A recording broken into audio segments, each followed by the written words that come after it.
They were preparing for a reunion, and they're sitting around, and my dad played football, and he's telling the story with his other football classmates of victory stories of football and how they would play together. And they tell the story of my dad, Tate.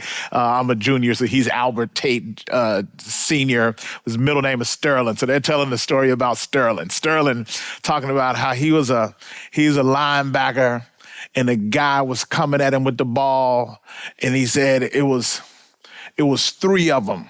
They was all coming together, and he couldn't tell which one had the ball. So, Tate, what did you do? Tate, what did you do? I tackled all three of them, and they just laugh. And that's my dad. That's who he is. Needless to say, he was a Marine. As I grew up, there are lessons that my dad taught me. And what I want to talk to you about today, as we talk about selfless service in our community, I want to talk about lessons that my dad, Sterling Tate, the Marine, taught me. Well, first, there was a pastor who his daughter had a school assignment, and it was about leadership. So they're talking and asking him all of these questions about leadership and what does it mean to be a great leader. And she got to her last question, and she said, all right, here's the last question. Here's a biggie. As a leader, what's the most important thing you do? What is the most important thing you do as a leader? He thought about it, and his answer, it's pretty significant. He looked at her and said, the most important thing I do as a leader, it's two words: stay encouraged. Stay encouraged. As you think about it, you may think, okay, yeah, that's not it. But you just really lean in.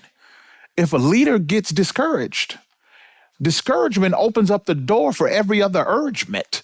Like, what can you do discouraged? Can you lead others well? Can you make wise decisions well? Can you think clearly and see clearly well? No, it's pretty challenging. If you mess around and get discouraged, it begins to shape your lens, shape your filter, shape your approach, shape your energy, shape your momentum. One of the most important things we got to do as leaders is stay encouraged. My dad, when I was a little boy, he always talked about having a Corvette. Well, we could never afford a Corvette. It's just the way we grew up down there in Mississippi. We just didn't have those levels of resources. So it was always just this dream, this fantasy of this Corvette. And we would see him, and he's like, boy, one day I'm going to get that Corvette. One day I'm going to get that Corvette. And years went by, honestly, decades went by, until a few years ago. My dad, after all of these years, bought a Corvette. Now, I live in Southern California. My dad lives in Mississippi. So I heard about it, but I hadn't seen it. And I know the Corvette is just one of the baddest American cars. It's just a classic. He's in the Corvette club. He's in the club. They go driving around. So I'll never forget when I went to Mississippi and I saw the Corvette for the first time. He was pulling it out because he said, don't rent a car when you come. I'm going to give you the keys to the vet. So I got the keys to the vet, and I pull up to the house and I see the vet. And y'all, the window on the back of the vet ain't even that big. It's like that, covering the whole window on the whole back of the Corvette was a Marine sticker. I mean, just the whole back. It looked like a sponsored car. I mean, it just had Marine on the back. And I just thought, I can't drive this around the city. I ain't no Marine. I sing first tenor in the choir. Like, I mess around. Like, this is not going to go well for me. People are like, hey, and I'll be like, oh, I don't know. And I'm thinking to myself, no disrespect to Marines. I'm just thinking to myself, why in the world would you mess up this vet with a big old sticker Marine? Like, it's lost all its swag. And I just remember saying, well, Dad, what's that about? And he literally didn't even know what I was talking about. He was like, what? I said, the thing on the back. He's like, what thing on the back? I said, never mind, Dad. He didn't even see it. It's such a source of encouragement to him. It's such a source of identity to him. It's such a source of pride to him. Being a Marine and being a vet owner was all synonymous with, this is what keeps me encouraged. This is what keeps me going. When I have a bad day, I remember what it was like to be a part of an organization that we shape the world together. He's a proud Marine. He's a proud vet owner. And I could tell it was a source of encouragement. What's your sticker? What's your vet? Where's the place you go to encourage yourself? And it can be anything. It doesn't matter what it is. The thing is, what matters is what it does. Does it keep you encouraged? Some of you, it's not the things you have, but it's the people you love that keep you encouraged. I think the main thing is, as a leader, maybe staying in shape keeps you encouraged. Maybe eating healthy keeps you encouraged. Whatever it is, as a leader, your number one job is to stay encouraged. Other thing my dad taught me, he is a Vietnam veteran. He went to Vietnam, and as a little boy, I'll never forget, whenever I would see my dad with his shirt off, at the bottom of his back were these round dots randomly on the bottom of his back. It's little circle dots, and then he's got a line across his back. It's like, Dad, what happened to your back, man?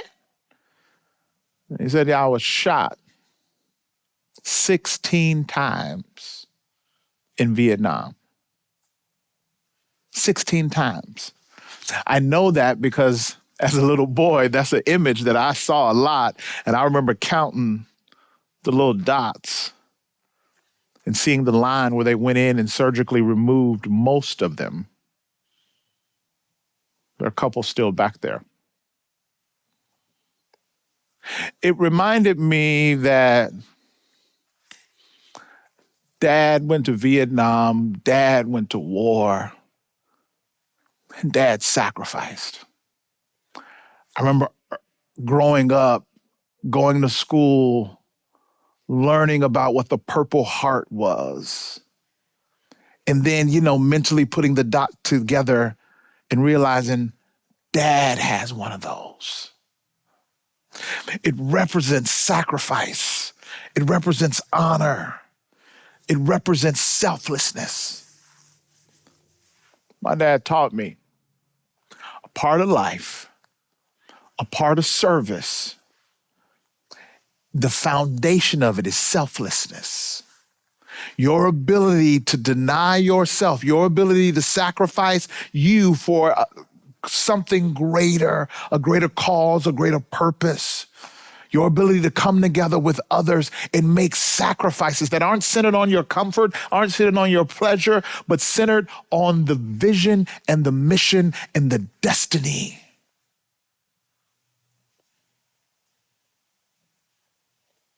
It's interesting to think about it now as we live in a world that seems so divided, so polarized. I think it's interesting that it's not a red heart, it's not a blue heart, but it's a purple heart. And the purple heart is marked by sacrifice. I don't think it's irony. And I think we need more folks willing to serve with a purple heart mentality. Not a blue one, not a red one, but a purple heart mentality that says my service to my community is selfless. It's not centered on me, but it's centered on the mission. Where's the need? Where's the burden? Where's the opportunity to selflessly serve my community? I learned from my dad, you got to stay encouraged. I learned from my dad, You got to be selfless and make sacrifices. And third and finally, I learned from my dad, you just don't give up. You just don't give up. My dad's not perfect in any way, in shape, form. My parents ended up getting divorced when I was an adult. He's had his share of failures and missteps, but the dude keeps going. The dude gets back up and he keeps going and he doesn't give up. He's relentless in his pursuit for purpose and identity and life. As I look at him now in his 70s, he's still going, still serving other folks, still getting in trouble every now and then, still loving, still sacrificing. I think one of the biggest threats is feeling like you're done, feeling unseen, feeling like you want to quit and throw in the towel, feeling like nobody sees you and nobody cares, feeling like I don't even matter, feeling like I'm worthless, feeling like life isn't worth living. And I'm telling you, remember what my daddy taught me. Don't give up. When it gets hard, you keep going. When you make a mistake, you get back up again. When you got a bad relationship, you jump back up again. When you fail at love, when you fail at an assignment, I'm telling you, don't give up. Your failures aren't fatal. You still got purpose. I want to encourage somebody, it's not over. Some of you, you've been wondering, man, am I done? Is this it? Is it over? It ain't over. There's a story of two guys who walk into a museum in New York City, and they're captivated by this painting. One of these guys is a teacher. The other one is a professional chess player. So they're captivated by this painting because it's the picture of a chess game. Chess game. Well, you know, the chess game, it culminates and it's done. When the game is over, it's called checkmate. Checkmate is when the game's over. So the caption on the painting is checkmate. And the guy who's a professional chess player, he's just analyzing and studying and analyzing and studying and analyzing and studying and analyzing. And the teacher goes on and looks at other stuff, but this guy's still studying and analyzing and analyzing and studying. And finally, they get ready to close the museum. The teacher comes back and says, man, we got to get out of here. And the chess player's just looking at this board. He's like, oh, I can't. He's studying and analyzing and analyzing and studying. Finally, the guy says, man, we got to go. We got to go. He says, wait a minute, come here. Look at this painting. He said, what? It's a painting of a chess game. What's the big deal? He says, no. Look closely. Look at the board. This painting is wrong. He said, what do you mean? How can a painting be wrong? What are you talking about? It's a painting of a chessboard. This is a game. What do you mean? Let's get out of here. He said, no. Look, the painting is wrong. It says checkmate, which means the game is over, right? But if you look closely,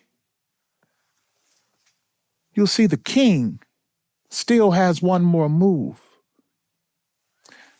And in chess, as long as the king still has one more move, it means the game is not over. There is no checkmate, and this board is wrong. Can I just encourage you? You may feel like you're blocked in a corner. You may feel like you're locked in a checkmate. But let me tell you, the game ain't over. The king still has one more move. Lessons my daddy taught me. Stay encouraged. Be selfless and never give up. Because just because it feels like the game is over, don't mean the game is over. It ain't checkmate. You got some more moves in you. God bless you.